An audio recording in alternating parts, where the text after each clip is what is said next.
أعوذ بالله من الشيطان الرجيم. بسم الله الرحمن الرحيم. وإذ قال موسى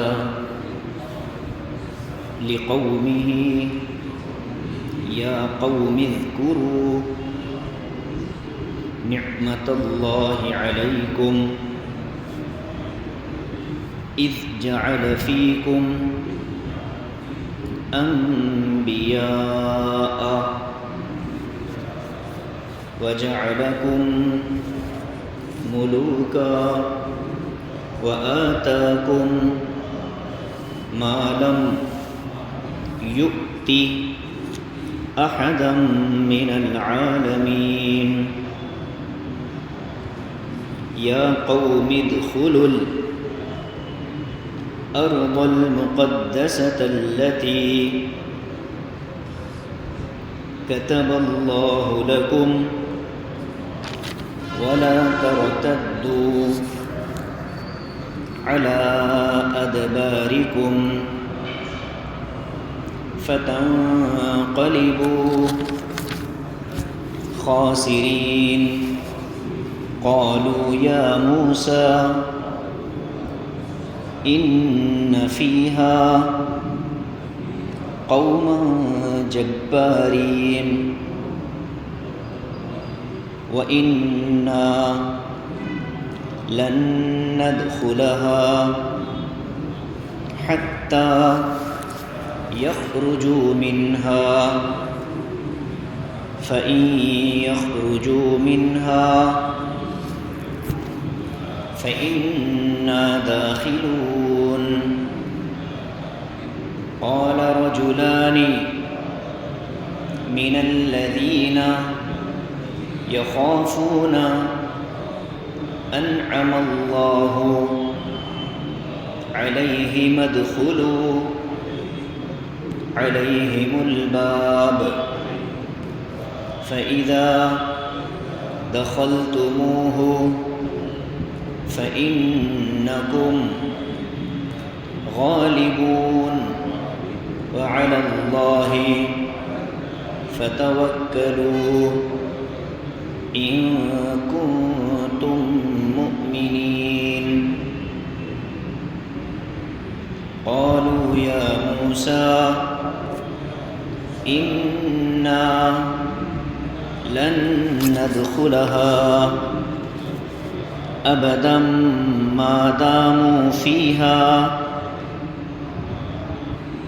فاذهب أنت وربك فقاتلا إنا هاهنا قاعدون.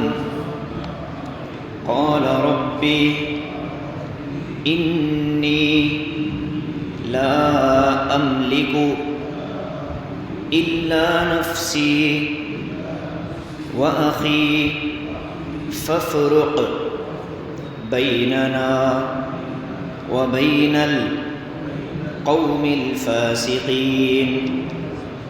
قال فإنها محرمة عليهم 40 سنة يتيهون في الأرض فلا تأس على القوم الفاسقين. صدق اللہ العظیم. ترجمہ دیکھیں.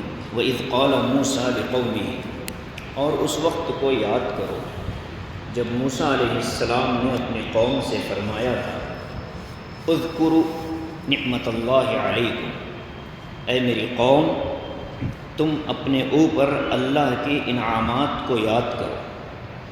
اذ جعل فیکم انبیاء، جبکہ اس نے تمہارے اندر نبیوں کو بنایا، پیدا فرمایا. وجعلکم ملوکا، اور تمہیں بادشاہ بنایا. وآتاکم ما لم یؤت احدا من العالمین، اور تم کو وہ ساری نعمتیں دیں جو تمہارے علاوہ کسی اور کو نہیں ملی تھی. یا قوم ادخلوا الارض المقدسہ، اے میری قوم مقدس زمین، مبارک زمین میں داخل ہو جاؤ، التی کتب اللہ لکم، کہ جو اللہ تعالیٰ نے تمہارے مقدر میں رکھ دی ہے، ولا ترتدوا علی ادبارکم، اور اپنی پیٹھ پھیر کر مت لوٹو، فتنقلبوا خاسرین، ورنہ تم نقصان اٹھانے والے ہو جاؤ گے۔ قالوا یا موسیٰ، قوم نے کہا اے موسیٰ، ان فیہا قوما جبارین، اس بستی میں تو زبردست طاقتور قوم ہیں، وَإِنَّا لَن نَّدْخُلَهَا، اور یقیناً ہم اس میں ہرگز داخل نہ ہوں گے، حتیٰ یخرجوا منها، جب تک کہ یہ طاقتور لوگ اس بستی سے نہ نکل جائیں۔ فَإِن يَخْرُجُوا مِنْهَا فَإِنَّا دَاخِلُونَ، پھر اگر وہ بستی سے نکل جائیں تو ہم ضرور اس میں داخل ہوں گے۔ قال رجلان، دو لوگ، من الذین یخافون انعم اللہ علیہما، جن کو اللہ تبارک و تعالی نے اپنے انعام سے نوازا تھا، جو اللہ سے ڈرنے والے تھے، اس میں سے دو لوگوں نے کہا قوم سے، ادخلوا علیہم الباب، اے قوم والو ان پر دروازے میں داخل ہو جاؤ، فَإِذَا دَخَلْتُمُوهُ، جب تم اس پر داخل ہوں گے، فَإِنَّكُمْ غَالِبُونَ، بے شک تم ہی غالب رہو گے، وَعَلَى اللَّهِ فَتَوَكَّلُوا، اور اللہ ہی پر بھروسہ کرو، ان کنتم مؤمنین، اگر تم اپنے ایمان میں سچے ہو۔ قالوا یا موسیٰ، قوم نے کہا اے موسیٰ، انا لن ندخلها ابدا، یاد رکھ لو ہم ہرگز اس گاؤں اور بستی میں داخل نہیں ہوں گے کبھی بھی، ما داموا فیہا، جب تک وہ طاقتور قوم اس میں بسی ہے۔ فاذهب انت وربک، آپ اور آپ کا رب جائیں، فقاتلا، اب دونوں ان سے لڑیں، انا ہاہنا قاعدون، ہم تو یہاں بیٹھے ہیں۔ قال رب انی لا املک الا نفسی واخی، موسیٰ علیہ السلام نے کہا کہ اے میرے رب، یقیناً میں اپنے آپ کا اور اپنے بھائی ہارون کا، ان دونوں ہی کا مالک ہوں، اختیار ہے۔ فافرق بیننا وبین القوم الفاسقین، بس آپ ہمارے اور اس نافرمان قوم کے درمیان میں فیصلہ کر دیجئے۔ قال فإنها محرمۃ علیہم 40 سنہ، اللہ تعالیٰ نے فرمایا اے موسیٰ، یقیناً اب یہ بستی اس قوم پر 40 سالوں کے لیے حرام ہو گئی۔ یتیہون فی الارض، یہ 40 سال زمین میں حیران و سرگردان پھریں گے۔ فلا تأس علی القوم الفاسقین، آپ اس فاسق اور نافرمان قوم کے بارے میں افسوس مت کریے۔ پورا ایک ہی واقعہ ہے، گزشتہ ہم سنتے آئے ہیں، جزاک اللہ، سنتے آئے ہیں کہ یہود اور نصارہ کی اللہ تبارک و تعالیٰ سے کی جانے والی زیادتیاں، وعدہ خلافیاں، عہد کا توڑنا، گزشتہ یہود کا خاص طور سے اور نصارہ کا علیحدہ بیان آیا تھا۔ اب اللہ تبارک و تعالی حضرت موسیٰ علیہ السلام کے زمانے کا ایک واقعہ بیان فرماتے ہیں۔ واقعہ حضرت موسیٰ علیہ السلام کے آخری زمانے کا ہے۔ حضرت موسیٰ فرعون کے دنیا سے جانے کے بعد، غرق ہونے کے بعد، موسیٰ علیہ السلام جب مصر میں آباد ہو گئے پوری قوم کے ساتھ، تو اللہ تبارک و تعالیٰ نے ان سے کہا کہ دیکھو، اصل تمہاری رہنے کی جو جگہ ہے، جو تمہارا مسکن ہے، تمہاری اصل جگہ ہے، وہ مصر نہیں ہے بلکہ شام ہے۔ ابراہیم علیہ السلام جہاں ہجرت کر کے آئے تھے، وہ ملک شام تمہاری اصل جگہ ہے۔ حضرت یعقوب علیہ السلام بھی ملک شام میں تھے۔ حضرت یوسف علیہ السلام کے دور میں یہ پوری بنی اسرائیل یوسف علیہ السلام کی محبت میں مصر میں آباد ہوئی تھی۔ یہ تو ہم جانتے ہیں کہ حضرت یوسف جب بچپن میں قید کر لیے گئے، غلام بنا لیے گئے، تو ان کو مصر کے بازار ہی میں بیچا گیا، اور اللہ تبارک و تعالیٰ نے پھر ان کو وہاں اٹھا کر کے بادشاہ بنایا۔ تو مصر میں حضرت یوسف بادشاہ کے طور پر جب قائم ہوئے، تو ان کا خاندان اور ان کا پورا قبیلہ بنی اسرائیل یہ بھی مصر منتقل ہو گیا۔ پھر دنیا چلتی گئی، حضرت موسیٰ آئے۔ موسیٰ علیہ السلام کے زمانے میں فرعون تھا، تو اس فرعون کے ظلم و ستم سے بچنے کے لیے ایک لائٹ ڈال لیں گے تو کیا خیال ہے؟ یا تو یہ دروازہ بند کر دیں، جو بڑی تیز روشنی آنکھوں پر دروازے کی آتی ہے، لائٹ ڈال دیں، ٹھیک۔ حضرت موسیٰ علیہ السلام کو ایسے ہی ٹھیک ہے، انجینئر صاحب آ جاؤ، ارے آ جاؤ۔ موسیٰ علیہ السلام کو اللہ پاک نے حکم دیا، جس وقت فرعون غرق ہوا، میں نے گزشتہ بھی کہا تھا کہ 12 قبیلے تھے، وہ 12 قبیلے منقسم تھے 6 لاکھ بنی اسرائیل، پورے بنی اسرائیل کتنے تھے؟ 6 لاکھ، جو منقسم تھے 12 قبیلوں میں، 12 سرداروں کے انڈر میں رہا کرتے تھے، گویا کہ ایک ایک قبیلے میں 50-50 ہزار کی آبادی بنی اسرائیل کی تھی فرعون کے غرق ہونے کے وقت میں۔ اللہ تعالیٰ نے کہا کہ تمہارا اصل جو مسکن ہے، رہنے کی جو جگہ ہے، یہ ملک شام ہے، جاؤ اور جا کر ملک شام میں آباد ہو جاؤ، وہ جگہ مقدس ہے، وہ جگہ مبارک ہے، وہاں انبیاء کا مسکن رہا ہے، بے شمار انبیاء وہاں آئے ہیں، خود حضرت ابراہیم علیہ السلام وہاں تشریف لائے، بے شمار انبیاء ملک شام میں داخل ہوئے، کئیوں کی وہاں پر قبریں بنی، تو تمہارا اصل جو مسکن ہے، جو رہنے کی جگہ ہے، وہ ملک شام ہے، جاؤ وہاں ایک قوم آباد ہے عمالقہ۔ یہ عمالقہ جو قوم تھی، قوم عاد کا بچا ہوا حصہ تھا۔ قوم عاد کے بارے میں ہم جانتے ہیں کہ وہ بڑی طاقتور اور بہت اونچے قد رکھنے والی قوم تھی، پہاڑوں کو تراش کر اپنے گھر بنا لیا کرتے تھے، اتنی طاقت اللہ پاک نے عطا فرمائی، اور وہ خود کہتے تھے من اشد منا قوہ، دنیا میں ہم سے زیادہ قوت والا کون ہے؟ اور یقیناً ان کا یہ دعویٰ سچا تھا، اس لیے کہ اللہ تعالیٰ نے ان کو عجیب طاقتوں سے نوازا۔ تو حضرت ہود علیہ السلام کی جو قوم تھی، قوم عاد، اس کا بچا ہوا ایک حصہ تھا عمالقہ، انتہائی طاقتور، انتہائی ظالم اور انتہائی جابر قسم کی قوم تھی۔ وہ قوم ملک شام میں بسی ہوئی تھی، آباد تھی، جہاں بیت المقدس تھا۔ اللہ فرماتے ہیں کہ دیکھو تم پر اتنے انعام ہوئے۔ موسیٰ علیہ السلام نے قوم میں تقریر فرمائی، ایک پہاڑ پر کھڑے ہو کر۔ اس تقریر میں پہلے فرمایا کہ اذکروا نعمت اللہ علیکم، اے میری قوم، اللہ نے تم پر جو انعامات کی بارش برسائی ہے اس کو ایک دفعہ یاد کرو۔ وہ کیا انعامات تھے؟ ایک تو سب سے بڑا انعام یہ تھا کہ اس علاقے میں ان کو مسلمان بنایا، بنی اسرائیل مسلمان تھی، تو سب سے بڑا انعام تو ایمان کی دولت سے نوازا، اور تمہارے ساتھ جو کچھ معاملات ہوئے، فرعون جیسے ظالم سے تم کو نجات دے دی، اور پھر تم کو مصر کے اندر آباد کر دیا، یہاں پر تمہیں بادشاہت دے دی۔ پہلے انعام یاد دلایا، اللہ کی نعمتیں یاد دلائی، اب اس کے بعد فرمایا کہ ان نعمتوں کا تقاضا یہ ہے کہ اللہ کے حکم کو پورا کیا جائے۔ یہ تو عام فرمایا نعمت اللہ علیکم، عام نعمتیں، اور 2 خاص نعمتوں کا تذکرہ فرمایا۔ وہ فرمایا اذ جعل فیکم انبیاء، تمہارے اندر نبی پیدا کیے گئے۔ ظاہر ہے کہ بنی اسرائیل کی ابتدا، اسرائیل نام کس کا ہے؟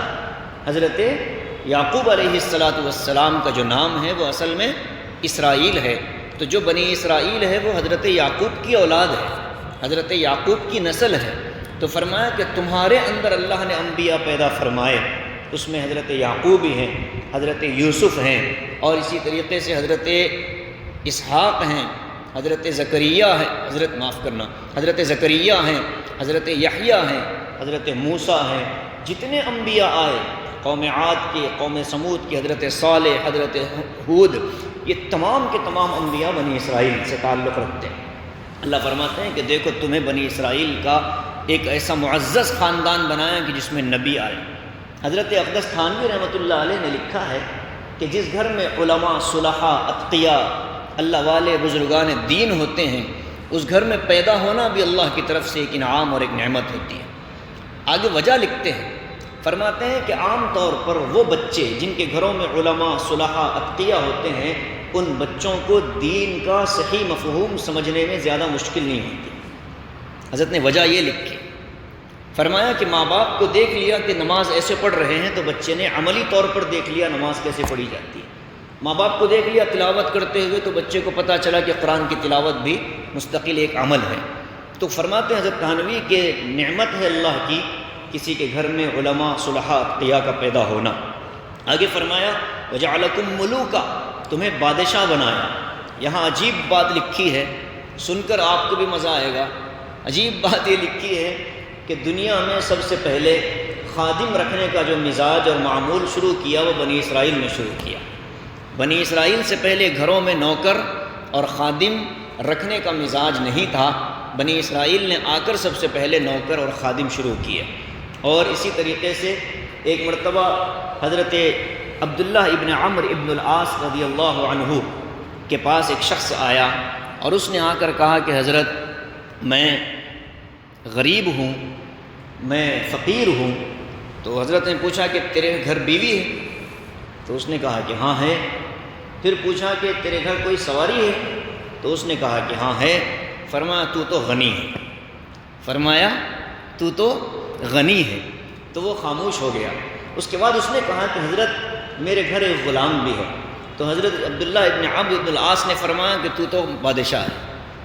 تو ملک جو کہتے ہیں جس انسان کو اچھی بیوی مل جائے، سواری مل جائے، خادم مل جائے، یہ انسان شریعت کی اصطلاح میں ملک اور بادشاہ کہلاتا ہے۔ ہماری ناشکری کا عالم یہ ہے کہ ایک چھوڑ کئی گاڑیاں انتظار میں کھڑی رہتی ہیں، ایک ہی بیوی پر ہی اکتفا ہے۔ ایک چھوڑ کئی بیویاں تو ہم کہہ نہیں سکتے، الا ماشاءاللہ ایک آدھ کیس کہیں ہو جائے، لیکن عام طور پر بیوی بھی الحمدللہ، گاڑیاں کئی اور ہاتھ پیر میں کام کرنے والے بھی کئی افراد ہمیں اللہ پاک نے میسر فرمائے۔ تو بنی اسرائیل کے بادشاہوں جیسے ہمارے اللہ نے ہمیں رکھا ہے کہ نہیں رکھا؟ اللہ نے کتنا ہمیں نوازا کہ جس نعمت پر بنی اسرائیل کو بادشاہ کا لقب ملتا تھا وہ نعمتیں تو ہمارے ہر دوسرے شخص کو اللہ پاک نے بغیر مانگے عطا کر رکھی ہیں۔ تو ہمیں اللہ کا اس پر بے انتہا شکر ادا کرنا چاہیے کہ اچھی سواری بھی اللہ نے دی، اچھی بیوی بھی اللہ نے دی۔ اللہ کا شکر ہے کہ اللہ نے ہمارے خادم اور کام کرنے کے لیے معاونین بھی عطا فرمائے۔ تو فرمایا کہ تم کو ملوک بنایا۔ ایک تو یہ مفہوم ہے ملک اور بادشاہ کا۔ ایک مفہوم یہ ہے کہ فرعون کے ہلاک ہونے کے بعد ملک مصر پر بادشاہت کس کی بنی؟ انہی بنی اسرائیل کی بنی، جس کو فرعون نے بھگایا تھا، قتل کرنے کا ارادہ کیا۔ جب فرعون مارا گیا تو یہی لوگ جو مظلوم تھے وہ بادشاہ بن کر ملک مصر میں دوبارہ آباد ہوئے۔ حضرت موسیٰ نے یاد دلایا، دیکھو تم پر اللہ کی نعمتیں اتنی زیادہ ہیں۔ وَآتَاكُم مَّا لَمْ يُؤْتِ أَحَدًا مِّنَ الْعَالَمِينَ، اور اللہ تعالیٰ نے دنیا کے اندر تم کو وہ نعمت دی جو تمہارے علاوہ اس زمانے میں کسی اور کو نہیں ملی۔ وہ کون سی نعمت تھی؟ ایمان کی نعمت تھی۔ بنی اسرائیل مومن تھے، تو اس ایمان کی نعمت کو حضرت موسیٰ نے یاد دلایا۔ گویا کہ تقریر شروع کرنے سے پہلے تمہید باندھی، اصل مدعے اور موضوع پر نہیں آئے، پہلے نعمتیں یاد دلائی، موضوع کے قریب کیا، اللہ کی ذات کا استحضار پیدا کیا۔ اب اگلی آیت میں اللہ کا حکم سنایا۔ کیا سنایا؟ یا قومی، اے میری قوم، ادخلوا الارض المقدسہ، دیکھو وہ مقدس زمین، وہ مبارک زمین جس کو اللہ نے تمہارے لیے مقدر کر رکھا ہے، تم اس میں داخل ہو جاؤ۔ اب یہ مقدس زمین کون سی ہے؟ یہ بیت المقدس کی جگہ ہے جہاں حضرات انبیاء آرام فرما رہے ہیں، بے شمار انبیاء کا قبلہ رہا ہے مقدس سرزمین۔ کتب اللہ لکم، اللہ نے تمہارے لیے لکھ دی ہے، گویا کہ تقدیر میں لکھ دیا گیا ہے کہ یہ زمین تمہیں ملے گی۔ اس جملے کو یاد رکھنا، آخری آیت پر اس جملے پر ایک سوال قائم ہوگا، اس کا جواب دیا۔ فرمایا کہ یہ اللہ نے تمہارے لیے مقدر کر دی ہے، تمہارا کام ہے داخل ہونا، تم داخل ہو جاؤ، اللہ تمہارے حوالے کر دے گا۔ اور فرمایا وَلَا تَرْتَدُّوا عَلَىٰ أَدْبَارِكُمْ، یاد رکھنا پیٹ پھیر کر نہ بھاگنا ورنہ تم نقصان اٹھانے والے بن جاؤ گے۔ نصیحت فرمائی، قوم کو لے کر نکل گئے۔ قرآن ہر واقعے کی ہر جزئیے اور ہر تفصیل کو نہیں بیان کرتا، ٹھیک ہے؟ یہ گفتگو کہاں ہو رہی ہے؟ مصر میں۔ قوم راضی ہو گئی، 6 لاکھ بنی اسرائیل کو لے کر حضرت موسیٰ نکل پڑے اور پہنچے ملک شام کے قریب میں۔ جب دروازے سے قریب پہنچے ملک کے اور شہر کے تو حضرت موسیٰ نے کیا کیا، وہ جو چھٹے رکوع کے شروع میں ہم نے پڑھا تھا 12 نقیب حضرت موسیٰ کے، وَلَقَدْ وَبَعَثْنَا مِنْهُمُ اثْنَيْ عَشَرَ نقیبا، کہ ہم نے موسیٰ کی قوم میں سے 12 ذمہ داروں کو طے کیا نا، تو وہ 12 ذمہ داروں کو حضرت موسیٰ نے بلایا اور بلا کر کہا کہ ذرا تم جاؤ اور جا کر بستی والوں کی کیفیت اور احوال معلوم کر کے آؤ، گویا کہ جاسوسی کے لیے بھیجا۔ 12 لوگ گئے، وہاں جا کر دیکھا موسیٰ علیہ السلام کی قوم کا جو قد تھا، اس قد سے دگنے لوگ اس بستی کے اندر بس رہے ہیں، طاقت کے اعتبار سے بھی بڑے زبردست، اور ظالم اتنے جابر اتنے کہ ان لوگوں کو پکڑ لیا، پکڑ کر کے عجیب روایتیں ہیں اس سلسلے میں، لیکن اس میں بہت ساری ایسی ہی موضوع ہیں، تو اسرائیلی روایتیں ہیں، تو پکڑ کر کے ان کے بادشاہ کے پاس لے جایا گیا۔ قتل کرنے کا ارادہ ہوا تو بادشاہ نے کہا کہ ابھی ان کو نہ مارو، ان کے دلوں میں خوف بٹھا کر ان کو بھیج دو، اور جا کر کہنے لگے یہ اپنی قوم میں کہ بھائی یہ بڑی ظالم قوم ہے، نہ آؤ، تو ان کو چھوڑ دیا گیا۔ جب یہ آئے حضرت موسیٰ علیہ السلام کے پاس، تو موسیٰ علیہ السلام نے ساری کارگزاری سن کر فرمایا دیکھو جو کچھ ہوا ہے یہ سبب ہے، اللہ تبارک و تعالیٰ کا حکم کچھ اور ہے، ظالم نظر تو آ رہے ہیں، اللہ کا حکم یہ ہے کہ ان ظالموں سے ٹکر لے لو، فیصلہ ہمارے حق میں ہوگا۔ ایک کام یہ کہا، دوسرا یہ فرمایا کہ تم لوگ اپنے اس کیفیت کو قوم کے سامنے ہرگز ظاہر نہ کرنا، جو کچھ تم نے دیکھا ہے قوم کو نہ بتانا، قوم بزدل ہو جائے گی، قوم کمزور ہو جائے گی، قوم پریشان ہو جائے گی۔ تو 10 میں سے 2 لوگوں نے حضرت موسیٰ علیہ السلام کی بات مانی، بقیہ 12 میں سے 2 نے اور بقیہ 10 لوگوں نے جا کر قوم کو پوری صورتحال بتلا دی۔ وہ 2 کون تھے؟ ایک تو حضرت یوشع بن نون علیہ السلام، جن کو بعد میں نبوت ملی، حضرت موسیٰ کے خادم خاص تھے حضرت یوشع، جو سورہ کہف میں ہم واقعہ پڑھتے ہیں حضرت خضر کے ساتھ، جو کچھ واقعہ حضرت موسیٰ کا پیش آیا، اس میں جو نوجوان کا تذکرہ آتا ہے لِفَتَاهُ، تو اس میں جو فتاح نوجوان کا تذکرہ ہے وہ یہی حضرت یوشع بن نون علیہ السلام ہے۔ دوسرے تھے حضرت کالب بن یقع، یہ ایک رشتہ دار ہوتے تھے حضرت موسیٰ علیہ السلام کے۔ یہ دونوں تو خاموش رہے، بقیہ سب نے جا کر کے بھانڈا پھوڑ دیا، قوم کو خوب ڈرایا۔ جب قوم کو ڈرایا تو قوم کے لوگوں نے تو فوراً کہہ دیا اب یہاں اس مکالمے کا تذکرہ، پہلے جو کچھ تقریر ہوئی وہ مصر میں ہوئی، 2 آیتیں جو آئی اوپر کی، پھر درمیان کا پورا واقعہ قرآن میں بیان نہیں ہوا، حدیثوں کے اندر بیان کیا گیا۔ اب آگے کی جو آیت ہے یہ اس علاقے میں پہنچنے کے بعد کی بات ہے۔ فرماتے ہیں یا موسیٰ ان فیہا قوما جبارین، اے موسیٰ اس بستی کے اندر تو بڑی زبردست اور جبار قسم کی قوم پائی جاتی ہے۔ جبار کہتے ہیں جو کسی کو مجبور کر دے کسی کام پر، اسے کہتے ہیں جبار، اور کوئی اس کو مجبور نہ کر سکے، یہ ہے جبار کا مطلب۔ اسی لیے اللہ کی ایک صفت ہے جبار ہونا، اللہ تعالیٰ مجبور کر سکتا ہے کسی کو کسی کام پر، لیکن اللہ کو کوئی مجبور نہیں کر سکتا، جبر نہیں ہو سکتا، اللہ جبر چاہے تو کر سکتا ہے۔ قوم نے کہا کہ اس میں تو زبردست قوم ہے، وَإِنَّا لَن نَدْخُلَهَا حَتَّى يَخْرُجُوا مِنْهَا، جب تک وہ اس میں سے نہیں نکلیں گے ہم اس میں داخل ہونے والے نہیں ہیں۔ بڑھ گئے، ابھی تو فرعون کے ظلم سے اللہ نے نجات دی، ابھی تو موسیٰ نے اتنے ان کو تذکرے سنائے، نعمتیں یاد دلائی، اور ایک حکم اللہ کا پورا کرنے کا حکم دیا تو فوراً اپنی اس پرانی عادت، پرانی روش پر آ گئے اور اڑ کر بیٹھ گئے کہ ہم تو نہیں جانے والے، جب تک یہ قوم اس میں ہے ہم اس میں داخل نہیں ہوں گے۔ تو جب ان لوگوں نے دیکھا کہ حضرت موسیٰ کی بات نہیں مان رہے تو وہ 2 حضرات، ایک تو حضرت کالب اور حضرت یوشع، ان دونوں نے، ان کے دلوں میں چونکہ اللہ کا خوف تھا، تقوی والے تھے، ان لوگوں نے کہا کہ قوم کو دیکھو ہم نے دیکھا ہے موسیٰ کے ساتھ اللہ کی رحمتوں کو اترتے ہوئے، اللہ کی مدد عین وقت پر موسیٰ کا ساتھ دیتی ہے، ہمیں گھبرانے کی ضرورت نہیں، ہمیں بس دروازے میں داخل ہونا ہے، باقی فتح اور کامیابی ہماری ہوگی۔ کیونکہ فرعون کے معاملے میں ان لوگوں نے دیکھ لیا تھا کہ حضرت موسیٰ علیہ السلام کو قوم نے لعن طعن کہنا شروع کر دیا، انا لمدرکون، اے موسیٰ ہم تو پکڑے گئے۔ اس موقع پر موسیٰ علیہ السلام نے فرمایا تھا ان معی ربی سیہدین، میرا اللہ میرے ساتھ ہیں، وہ مجھے راستہ بتائے گا، گھبراؤ نہیں۔ تو حضرت موسیٰ علیہ السلام کے ساتھ ہونے والے معجزوں کو دیکھتی تھی یہ قوم، لیکن عین موقع پر پھر اپنے پرانی عادت اور پرانی روش پر آنے کا ان کا معمول تھا۔ تو دو لوگوں نے کہا کہ دیکھو کچھ نہیں کرنا ہے، بسم اللہ کہہ کر دروازے میں داخل ہونا ہے، باقی کامیابی اللہ ہمارے حوالے کر دے گا۔ جب قوم کو ان لوگوں نے سمجھایا تو مفسرین لکھتے ہیں کہ قوم نے ان کو پتھر مارنے شروع کر دیے، اور بعض لوگوں نے کہا کہ موسیٰ نے ہمیں پھنسا دیا۔ مصر میں اچھی خاصی حکومت مل گئی تھی، فرعون کی ساری دولت ہماری تھی، یہاں لا کر کے ہمیں عمالقہ جیسی ظالم قوم سے مقابلے پر موسیٰ آمادہ کر رہے ہیں، موسیٰ ہمیں قتل کروانا چاہتے ہیں، کاش کہ ہم واپس چلے جاتے، اور واپس جانے کا ارادہ بھی ان لوگوں نے کر لیا۔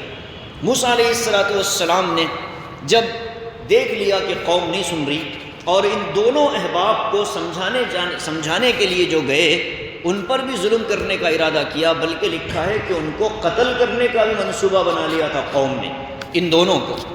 موسیٰ علیہ السلام کو تو ہاتھ نہیں لگا سکتے تھے، اور حضرت ہارون کو، باقی یہ جو حضرات تھے ان کو قتل کرنے کا ارادہ کیا۔ ان لوگوں نے یہاں تک کہا وَعَلَى اللَّهِ فَتَوَكَّلُوا إِن كُنتُم مُؤْمِنِينَ، اللہ ہی پر بھروسہ کرنا چاہیے اگر ہم ایمان والے ہیں۔ اب ان لوگوں نے ان دونوں سے گفتگو کرنے کے بجائے سیدھے موسیٰ علیہ السلام سے گفتگو شروع کی۔ قالوا یا موسیٰ، قوم نے کہا کہ اے موسیٰ، انا لن ندخلها، ہم ہرگز اس میں داخل نہیں ہوں گے، ابدا ما داموا فیہا، جب تک یہ ظالم قوم اس بستی میں آباد ہے ہم نہیں داخل ہوں گے، یہ ہمارا فیصلہ۔ اچھا، اگر آپ کہتے ہو کہ اللہ کی مدد آئے گی، آپ جائیں، آپ کا اللہ جائے، لڑے، کامیاب ہوں گے، ہم آپ کے ساتھ آئیں گے۔ کیسی عجیب قوم ہے۔ فرمایا کہ انا ہاہنا قاعدون، ہم تو یہاں سے ہٹنے والے نہیں، انا ہاہنا قاعدون، ہم یہیں بیٹھے رہنے والے ہیں، یہاں سے ہم سرکنے والے نہیں، ہٹنے والے نہیں ہیں۔ آپ جائیں، اللہ جائے، آپ کی مدد اللہ کرے گا، جائیے، آپ بول رہے ہیں اللہ مدد کرے گا تو آپ جائیں، اللہ آپ کی مدد کرے گا۔ حضرت عبداللہ ابن مسعود رضی اللہ تعالیٰ عنہ نے فرمایا کہ اس امت میں مقداد ابن اسود رضی اللہ تعالیٰ عنہ ایک ایسے صحابی گزرے ہیں کہ ان کو اللہ پاک نے ایک ایسا مقام عطا فرمایا، میری پوری زندگی تمنا رہی کاش کہ مجھے وہ مقام مل جاتا۔ وہ مقام کیا تھا؟ جس وقت غزوہ بدر پیش آ رہا تھا، اللہ کے نبی علیہ السلام نے اس قافلے کا ارادہ کر کے مدینے سے کوچ فرمایا تھا، لیکن وہاں بات پلٹ گئی، قافلہ نکل گیا ابو سفیان کا، لیکن لشکر آ گیا ابو جہل کا۔ تو ہلکا لشکر جو مقابلے پر تھا قافلہ، اس سے ہٹ کر اب طاقتور لشکر سے مقابلے کی بات آئی۔ اللہ کے نبی نے صحابہ سے مشورہ فرمایا تھا، اور بار بار پوچھتے تھے کہ بتاؤ کیا کرنا ہے۔ تو صحابہ کہتے تھے کہ یا رسول اللہ چلے، اللہ آپ اور ہمارے ساتھ ہیں۔ حضور نے 2-3 دفعہ پوچھا، مہاجر صحابہ کھڑے ہوتے وہ کہتے کہ ہم آپ کے ساتھ ہیں، اللہ کے رسول انتظار کرتے۔ تو حضرت مقداد ابن اسود رضی اللہ عنہ انصاری صحابی ہیں، وہ کھڑے ہوئے اور انہوں نے کہا کہ یا رسول اللہ لگتا ہے کہ آپ ہم انصار سے کچھ سننا چاہتے ہیں، آپ ہم انصار سے کچھ سننا چاہتے ہیں۔ تو سعد ابن معاذ نے کھڑے ہو کر کہا کہ آپ کے آگے سے بھی ہم لڑیں گے، آپ کے بازو سے بھی لڑیں گے، دائیں سے بھی لڑیں گے، بائیں سے بھی، آپ جس پہاڑ پر چڑھنے کا حکم دیں ہم چڑھنے کے لیے تیار، جس سمندر میں چھلانگ لگانے کا حکم دیں ہم چھلانگ لگانے کے لیے تیار۔ حضرت مقداد نے اٹھ کر کہا یا رسول اللہ، ہم بنی اسرائیل کی طرح نہیں ہیں جو آپ سے جنہوں نے اپنے نبی سے کہا تھا کہ تم اور تمہارا رب جا کر لڑے، ہم تو آپ کے لیے اپنی جان قربان کرنے کے لیے تیار ہیں۔ حضرت عبداللہ ابن مسعود فرماتے ہیں کہ مقداد ابن اسود نے جب یہ کہا کہ ہم بنی اسرائیل کی طرح نہیں ہیں جو اپنے نبی سے اس طرح بات کرے، ہم تو آپ سے اس طرح بات کرتے ہیں، اتنا اللہ کے رسول کو خوشی ہوئی، اتنی خوشی ہوئی، اس خوشی کو دیکھ کر ابن مسعود نے کہا کہ کاش کہ مقداد کی جگہ میں ہوتا اور حضور مجھ سے اتنا خوش ہو جاتا۔ تو یہی وہ واقعہ تھا جس کی طرف حضرت مقداد ابن اسود نے اشارہ فرمایا تھا۔ تو وہ یہی جملے ہیں کہ اذهب انت وربك فقاتلا انا هاهنا قاعدون، آپ جائیں، آپ کا رب آپ کی مدد کرے گا، ہم یہاں بیٹھے ہیں۔ موسیٰ علیہ السلام کو بڑا صدمہ ہوا، بڑی تکلیف ہوئی کہ یہ قوم کیسی ہے، اللہ نے بے شمار نعمتوں سے نوازا، پھر اللہ کے ایک حکم کو ماننے کے لیے تیار نہیں۔ فوراً ہاتھ اٹھا کر دعا مانگی، ربی انی لا املک الا نفسی واخی، اے اللہ میں اپنے آپ پر تو اختیار رکھتا ہوں، اپنے بھائی ہارون پر اختیار رکھتا ہوں، میرے اپنے ماننے والوں پر اختیار رکھتا ہوں، بقیہ یہ 6 لاکھ کی قوم ہے میں ان پر اختیار نہیں رکھتا۔ فافرق بیننا وبین القوم الفاسقین، اب آپ ہمارے ماننے والوں اور ان نہ ماننے والوں کے درمیان میں کوئی فیصلہ فرما دیجیے۔ ناراض ہو گئے حضرت موسیٰ، ناراض ہو گئے حضرت موسیٰ، اور کہہ دیا کہ مولا کچھ فیصلہ کر دیجیے۔ اللہ تعالیٰ کا بھی جلال کہ اچھا، جس سرزمین کو ہم نے ان کے لیے مقدر کر رکھا، جہاں ان کے لیے برکتیں ہیں، نعمتیں ہیں، انبیاء کی قبریں ہیں، جہاں نورانیت ہی نورانیت ہے، اس جگہ جانے کے لیے اتنے حیلے اور بہانے تلاش کر رہے ہو، فَإِنَّهَا مُحَرَّمَةٌ عَلَيْهِمْ 40 سنہ۔ اب اے موسیٰ سن لو کہ اس قوم کو اب 40 سال تک میں اس گاؤں اور شہر میں داخل ہونے سے منع کر دوں گا۔ کہہ دیا کہ اب یہ ان پر 40 سال تک حرام کر دی گئی ہے، اب یہ اس میں داخل نہیں ہو سکتے۔ اللہ کی نعمتوں کا حال ہی عجیب، انسان ناشکری پر آئے تو پھر محرومی اس کے لیے مقدر ہو جاتی ہے۔ اللہ کا یہ قاعدہ ہے کہ انسان اگر نعمتوں کی ناشکری کرنے لگتا ہے تو پھر دھیرے دھیرے نعمتوں سے محروم ہونا شروع ہو جاتا ہے۔ انہی ضابطوں کے تحت حضرت اقدس مولانا رشید احمد گنگوہی رحمۃ اللہ علیہ نے عجیب بات لکھی، اور لکھا ہے کہ جو لوگ قرآن کی اور اصحاب قرآن کی، حاملین قرآن کی توہین اور ان کے ساتھ نازیبا الفاظ، بدتمیزی کا مظاہرہ کرتے ہیں، اللہ کا نظام یہ ہے کہ پھر ان کی نسلوں میں اللہ پاک قرآن پڑھنے پڑھانے والوں کو پیدا نہیں فرماتا۔ قرآن کریم کا یہ ضابطہ ہے، ہر نعمت کا یہی حال ہے۔ جب بندہ دین کے کسی ادنا سے حکم کے ساتھ لاپرواہی، بدتمیزی کا معاملہ کرتا ہے، اللہ محروم کر دیتا ہے۔ اسی لیے علماء فرماتے ہیں کہ تہجد گزار لوگ، انہی کو اللہ تہجد میں اٹھنے کا موقع دیتے ہیں جن کا دن کے اوقات میں نگاہوں کے گناہ کرنے سے احتیاط کا معاملہ ہوتا ہے۔ جو دن بھر نگاہوں کی بدنگاہی میں ملوث رہتے ہیں، اللہ تعالیٰ ان کو تہجد کی توفیق نہیں دیتا۔ یہ عجیب قانون ہے اللہ کا کہ جس طرح نیکی کرنے سے اگلی نیکی کی توفیق اللہ دیتا ہے، ایسے ہی گناہ کرنے سے اگلی نیکی سے اللہ محروم بھی کر دیتا ہے۔ فرمایا قال فإنها محرمة علیہم 40 سنہ، 40 سال تک اب ان کو اس میں محروس کر دیا گیا۔ 3 فرسخ یا 6 فرسخ کا پورا علاقہ تھا۔ فرسخ، ایک فرسخ جو ہوتا ہے وہ 3 میل کا ہوتا ہے۔ 3 میل گویا کہ 18 میل کا پورا علاقہ ہے، اور اس کے اندر 6 لاکھ بنی اسرائیل 40 سال تک بھٹکتی رہی۔ یتیہون فی الارض، زمین میں حیران و سرگردان گھومتے رہیں گے، فرمایا دیا اللہ نے۔ علامات لگاتے، صبح سے شام تک چلتے، شام ہوتی پھر وہیں پہنچ جاتے جہاں سے شروع ہوئے تھے۔ علامتیں اللہ نے ہٹا دی، ستاروں کو دیکھتے، نشان لگا لیتے کہ ہاں یہ ستارہ ہے جس کی تحت چلنا ہے، نکلتے چلنے لگتے، پھر رات ہوتی تو محسوس ہوتا کہ جہاں سے چلے تھے وہیں ہم پھنس گئے۔ 40 سال اللہ نے ان کو اس عذاب کے اندر مبتلا رکھا۔ اور عجیب بات یہ ہے کہ حضرت موسیٰ علیہ السلام بھی ان کے ساتھ۔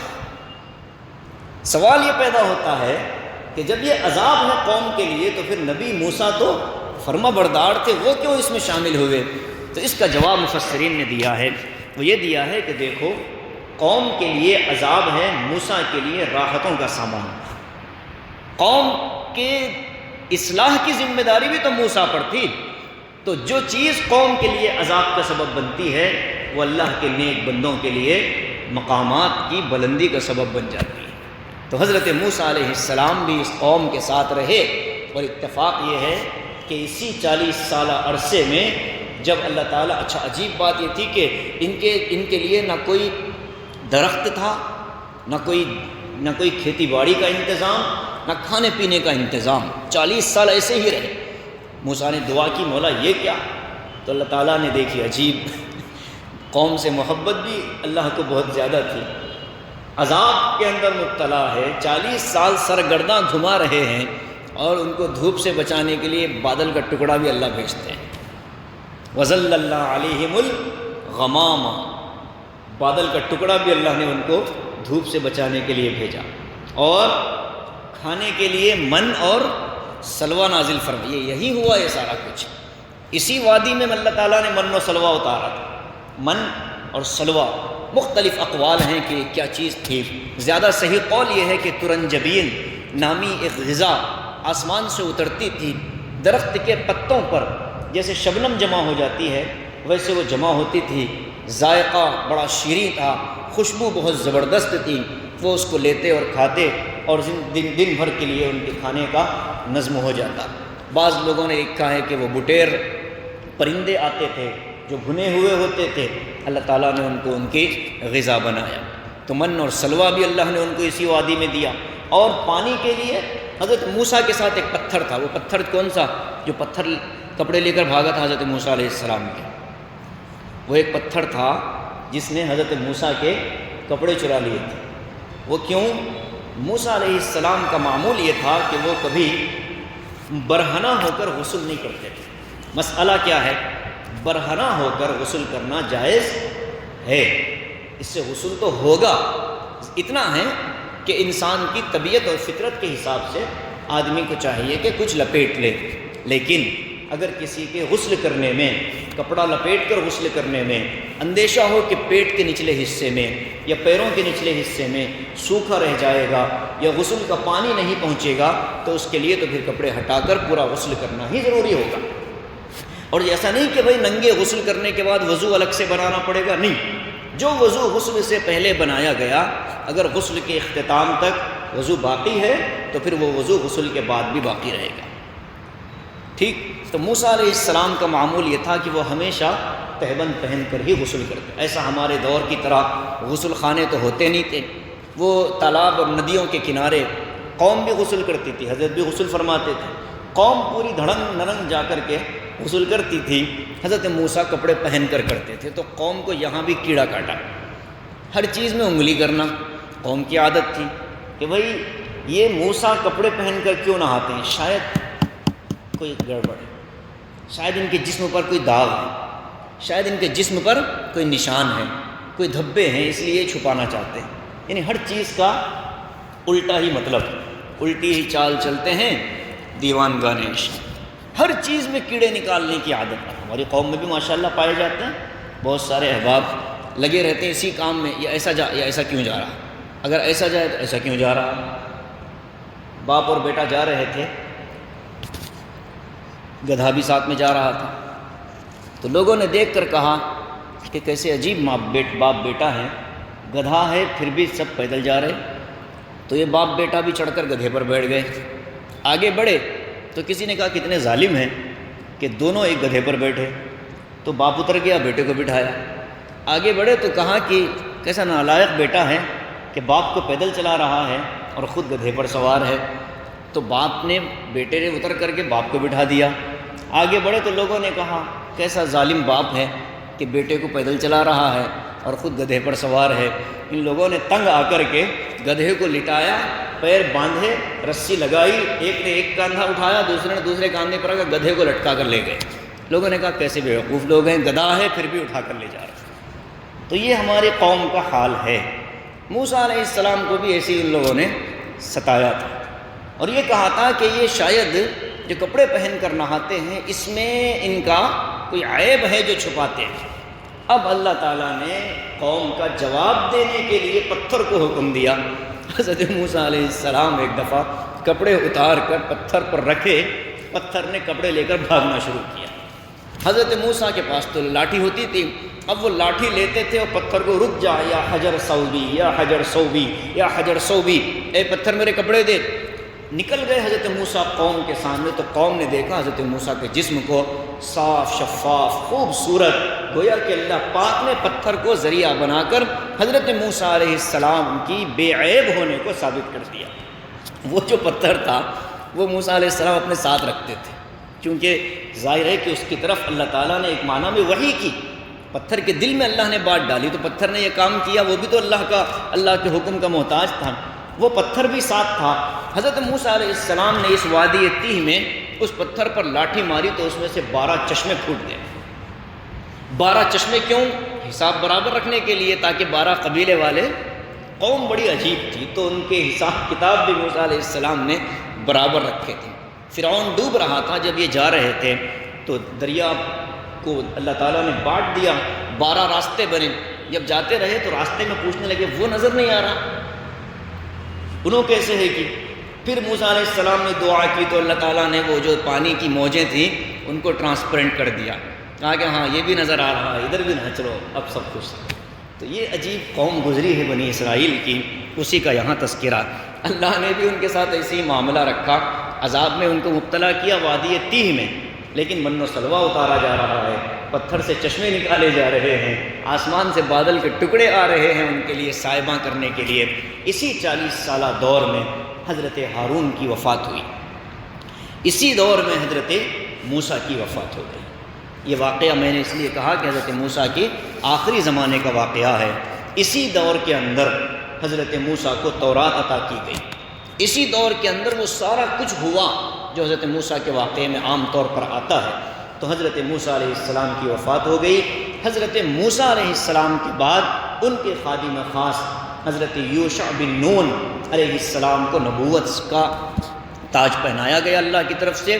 پھر حضرت یوشع نے جو 40 سال کا دور گزار کر وہاں سے نکلے، تو اب جو جنریشن تھی وہ 40 سال بعد والی جنریشن تھی، وہ اتنی نافرمان نہیں تھی۔